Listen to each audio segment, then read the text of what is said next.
விண்ணெல்லாமும் மீதுதான் வாழ்த்து பாடுது, மண்ணெல்லாமும் அருளில்தான் நாளும் வாழுது. யா ரசூல் இறையின் தூதரே. அஸ்ஸலாமு அலைக்கும் வரஹ்மத்துல்லாஹி வபரகாத்துஹு. அன்பான மாணவர்களே, நம்முடைய நதூது சஅதா மாணவர் சொற்பயிற்சி மன்றத்தினுடைய 39ஆம் ஆண்டு நிறைவு விழா சார்பாக இன்ஷா அல்லாஹ் இப்பொழுது உங்களுக்காக போட்டிகள் நடைபெற இருக்கிறது. அதில் முதல் அமர்வாக காலையில் 7:45 8:45 வரை இலக்கண போட்டி நடைபெற்று முடிந்துவிட்டது. இது இரண்டாவது அமர்வு. இன்ஷா அல்லாஹ் இப்பொழுது பயான் போட்டி, பேச்சு போட்டி ஆரம்பமாகிறது. இந்த பேச்சு போட்டியிலே 19 மாணவர்கள் இன்ஷா அல்லாஹ் பங்கேற்க இருக்கிறார்கள். ஒவ்வொருவருக்கும் ஒவ்வொரு தலைப்பு கொடுக்கப்பட்டிருக்கிறது. இன்ஷா அல்லாஹ் இந்த நிகழ்ச்சியை ஆரம்பமாக கராத் ஓதி ஹாஃபிஸ் ஷேக் அப்துல்லா அவர்கள் தொடங்கி வைப்பார்கள்.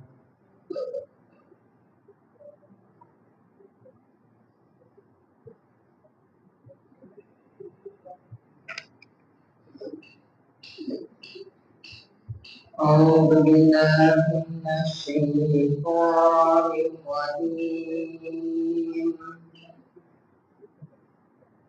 بسم الله الرحمن الرحيم.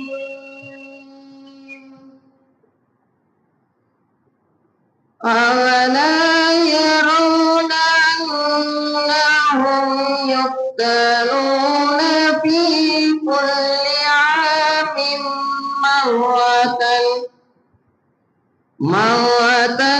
أو مرتين ثم لا يتوبون ولا هم يذكرون.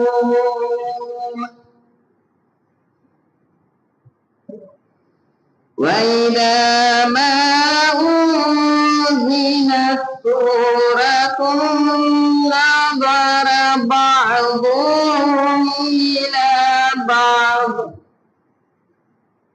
هل يراكم من أحد ثم انصرفوا.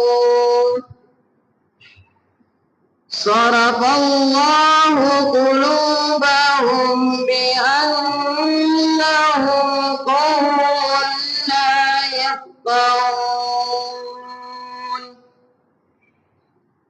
لقد جاءكم رسول من أنفسكم عزيز عليه ما عنتم حريص عليكم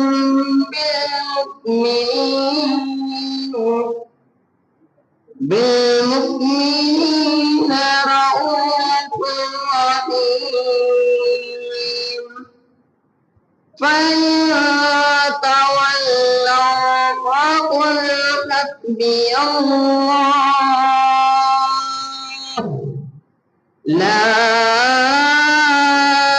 إله إلا هو عليه توكلت وهو رب العرش العظيم.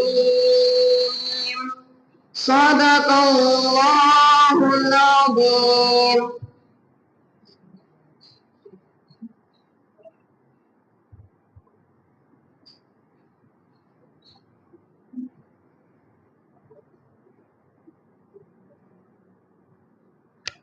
ஜஸாக்கல்லாஹு கைரன் கதீரா.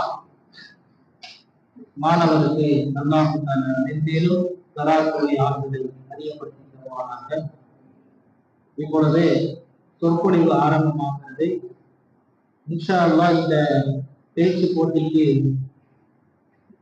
3 நடுவர் நகரத்தவர்கள் தேர்வு செய்யப்பட்டிருக்கிறார்கள்.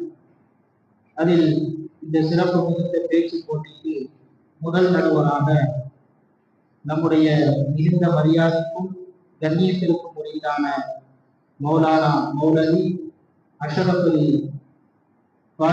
பாக்கவி ஹசரத் அவர்கள் இன்ஷா அல்லாஹ் நடுவராக இருந்து இந்த நிகழ்வை நடத்தி வருவார்கள். இரண்டாவது நடுவராக நம்முடைய கல்லூரியின் பேராசிரியர் மிகுந்த மரியாதைக்கும் கண்ணியத்திற்கும் உரித்தான மௌலானா மௌலவி முகமது சாலிம் சாத் அவர்கள் இரண்டாவது நடுவராகவும் இந்த மிஸ்கி மூன்றாவது நடுவராகவும் இருந்து இன்ஷா அல்லாஹ் இந்த போட்டியை நடத்துவார்கள். ஒவ்வொரு மாணவருக்கும் 7 நிமிடங்கள் பேசுவதற்கு நேரம் தரப்படுகிறது. 6வது நிமிடத்தின் போதே உங்களுக்கு மணி ஓடி எழுப்பப்படும். அப்பொழுது உங்கள் பேச்சு நிறைவு கொண்டு வர வேண்டும். அதிகமான நேரமும் பேசக்கூடாது, ரொம்ப குறைவான நேரமும் பேசக்கூடாது. சரியான குர்ஆனுடைய ஆயத்து ஹதீஸ் அது சம்பந்தமான விஷயங்களை நல்ல முறையில் பயப்படாமல் தெளிவான முறையில் உங்களுடைய கருத்துக்களை எடுத்துச் சொல்லுங்கள். அல்லாஹ் சுப்ஹானஹு வ தஆலா உங்கள் அனைவருக்கும் மென்மேலும் பேச்சாற்றலை அதிகப்படுத்தி தருவாராக. ஹஸரத் அவர்கள் இப்பொழுது ஒவ்வொரு நபராக பெயர் சொல்லி அழைப்பார்கள். யாருடைய பெயர் சொல்லப்படுகிறதோ அவர்கள் உரையை நிறுத்துமாறு கேட்கிறோம்.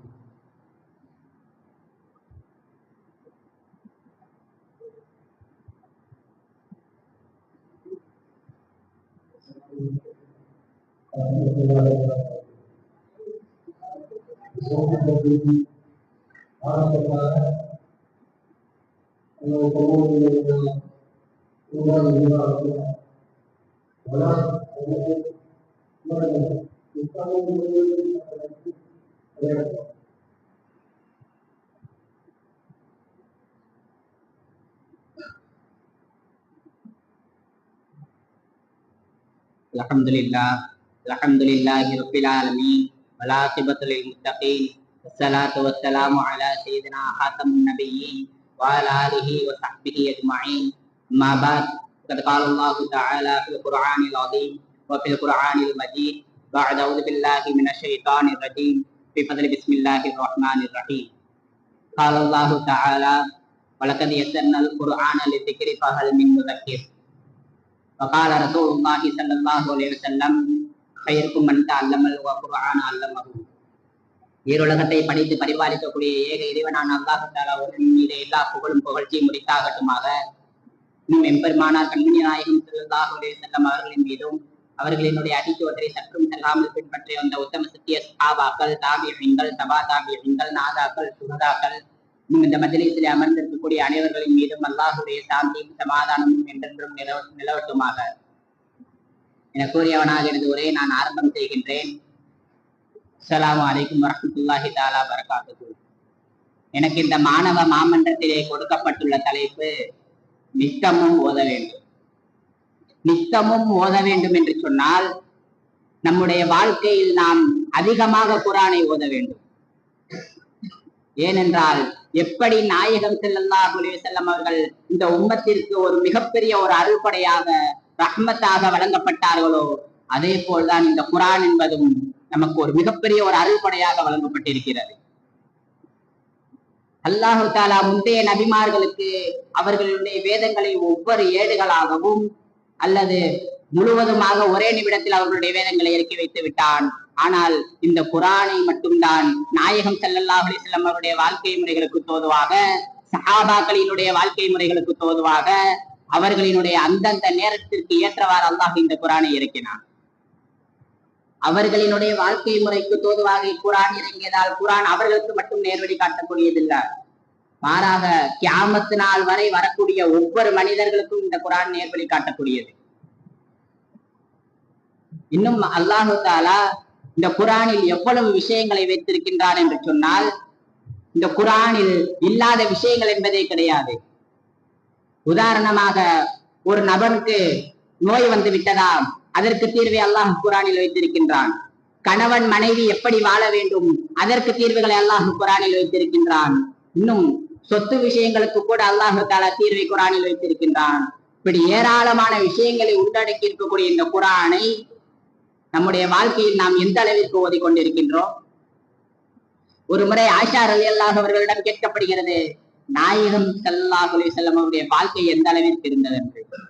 சொன்னார்கள் ஆயிஷா ரலியல்லாஹு அவர்கள், நாயகத்தினுடைய வாழ்க்கை குர்ஆனாக இருந்தது என்று சொன்னார்கள். போது நாயகம் ஸல்லல்லாஹு அலைஹி வஸல்லம் அவர்களுடைய வாழ்க்கை குர்ஆனாக இருந்தது என்று சொன்னால், நாயகம் ஸல்லல்லாஹு அலைஹி வஸல்லம் அவர்களுடைய வாழ்க்கை எந்த அளவிற்கு நித்தமும் குர்ஆனை ஓதி இருக்கிறார்கள் என்று நாம் பார்க்க வேண்டும். ஆனால் இன்று நம்முடைய வாழ்க்கையில் நித்தமும் போனாகவும் நித்தமும் இந்த துன்யாவினுடைய ஆசைகளுமாக நம்முடைய வாழ்க்கைகள் இருந்து கொண்டிருக்கிறது. ஆனால் அல்லாஹு தாலா அந்த குர்ஆன் ஓதக்கூடிய அடியானுக்கு, குர்ஆனை ஓதக்கூடியவர்களுக்கு எவ்வளவு நன்மைகளை வழங்குகிறான் என்றால், 3 விஷயங்களை பார்த்தால் மட்டுமே அல்லாஹ் அதற்கு நன்மை வழங்குகிறான். அந்த 3 விஷயங்களில் இந்த குர்ஆனும் இருக்கிறது. ஒரு அடியான் குர்ஆனை பார்க்கிறானா, அல்லாஹ் அவனுக்கு நன்மையை வழங்குகிறான். இன்னும் அந்த குர்ஆனில் ஒரு ஆயத்திலிருந்து நாம் ஒரு எழுத்தை ஓதினால் கூட அல்லாஹு தஆலா அதற்கு 10 நன்மைகளை வழங்குகிறான். அப்போது நாம் நம்முடைய வாழ்க்கையில் குர்ஆனை பார்த்து நித்தமும் ஓதிக்கொண்டே இருந்தோம் என்று சொன்னால் நமக்கு எந்த அளவிற்கு நன்மை கிடைக்கும்? நான் இந்த இடத்தில் உறுதியாக சொல்கின்றேன், நீங்கள் இந்த துன்யாவிற்காக உட்கார்ந்த இடத்தில் இருந்து 1 ரூபாய் கூட சம்பாதிக்க முடியாது. ஆனால் நாளை மறுமைக்காக உட்கார்ந்த இடத்திலேயே பல்லாயிரம் நன்மைகளை சம்பாதித்து தரக்கூடியது அந்த குர்ஆன். நன்மைகளை மட்டும் சம்பாதித்து தரக்கூடியதல்ல, நாளை மறுமைக்காக நமக்கு சிபாரிசும் செய்யக்கூடியது அந்த குர்ஆன் தான். குர்ஆன் ஓதி அடியானை அல்லாஹு தஆலா நரகத்தில் எரியும் பொழுது அந்த குர்ஆன் வந்து சொல்லும், இந்த மனிதர் அவருடைய வாழ்க்கையில் என்னை அதிகமாக ஓதினார், அதன்படி அதிகமாக அமல் செய்தார், அவர் எப்படியாவது சொர்க்கத்திற்கு நுழைத்து விடுங்க அப்படின்னு அந்த குர்ஆன் வந்து சிபாரிசு செய்யும். போது நாம் எப்பேற்பட்ட ஒரு அருள்படையான குர்ஆனை நாம் பெற்றிருக்கின்றோம் என்று பார்க்க வேண்டும். இன்னும் அல்லாஹு தஆலா அந்த குர்ஆனிற்கு எந்த அளவிற்கு சிறப்புகளை வைத்திருக்கின்றான். ஒரு முறை இப்னு அப்பாஸ் ரலியல்லாஹு அவர்கள் தன்னுடைய மரண தருவாயில் இருந்து கொண்டிருக்கிறார்கள். அப்போ அவர்கள் மரண தருவாயில் இருக்கக்கூடிய சமயத்தில் அவர்களுக்கு 4 மகள்கள் இருக்கிறார்கள். இந்த 4 மகள்களும் மிகவும் ஏழ்மையில், மிகவும் வறுமையில் இருந்து கொண்டிருக்கிறார்கள். இதை பார்த்த உஸ்மான் ரலியல்லாஹு அவர்கள் வந்து கேட்டார்கள், எனக்கு ஏதாவது வசியத் செஞ்சு வச்சுட்டு போங்க, உங்களுடைய 4 மகளுக்கும் என்னுடைய தலைமையில் நான் அவர்களுக்கு திருமணம் முடித்து வைக்கிறேன், அவர்கள் மிகவும் ஏழ்மையில் இருக்கிறார்கள், அவர்களால் எதுவும் செய்ய முடியாது, அவர்களுக்கு நான் திருமணம் முடித்து வைக்கின்றேன் என்று சொன்னார்கள். அப்போது தன்னுடைய மரண தருவாயில் இருந்த இப்னு அப்பாஸ் ரலியல்லாஹு அவர்கள் சொன்னார்கள், நான் என்னுடைய மகளுக்கு நான் சூரத்துல் வாக்கியாவை கற்றுக் கொடுத்திருக்கின்றேன், அவர்கள் மட்டும் அவர்களுடைய வாழ்க்கையில் அதை ஓதினார்கள் என்று சொன்னால் அவர்களுக்கு ஏழ்மையே வராது, வறுமையே வராது என்று சொன்னார்கள் இப்னு அப்பாஸ் ரலியல்லாஹு அவர்கள். பிறகு இப்னு அப்பாஸ் ரலியல்லாஹு அவர்கள் மரணித்து பல காலங்கள் கழித்து உஸ்மான் ரலியல்லாஹு அவர்கள் அந்த 4 பெண்மணிகளையும் பார்க்கிறார்கள். இந்த 4 பெண்மணிகளும் மிகப்பெரிய செல்வந்தரிகளாக, மிகப்பெரிய பணக்காரர்களாக அந்த 4 பெண்மணிகளும் இருந்தார்கள். அப்போது அல்லாஹ் ஒரு சூறாவிற்கு இந்த அளவுக்கு சிறப்புகளை கொடுக்கின்றான் என்று சொன்னால், நம்முடைய வாழ்க்கையில் மட்டும் அந்த குர்ஆனை ஓதிக்கொண்டே இருந்தோம் என்று சொன்னால் நமக்கு எந்த அளவிற்கு நன்மை கிடைக்கும். தமிழில் கூட ஒரு கவிதை அழகாக சொல்லுவார்கள், நித்தமும் ஓதுவதால் தான் அது திருமறை, அருளாளன் வழங்கிய அருள்மறை, அதை ஓதுவதற்கு ஏன் கரை, அதை ஓதவில்லை என்றால் தான் நாளை மறுமையில் பெரும் குறை.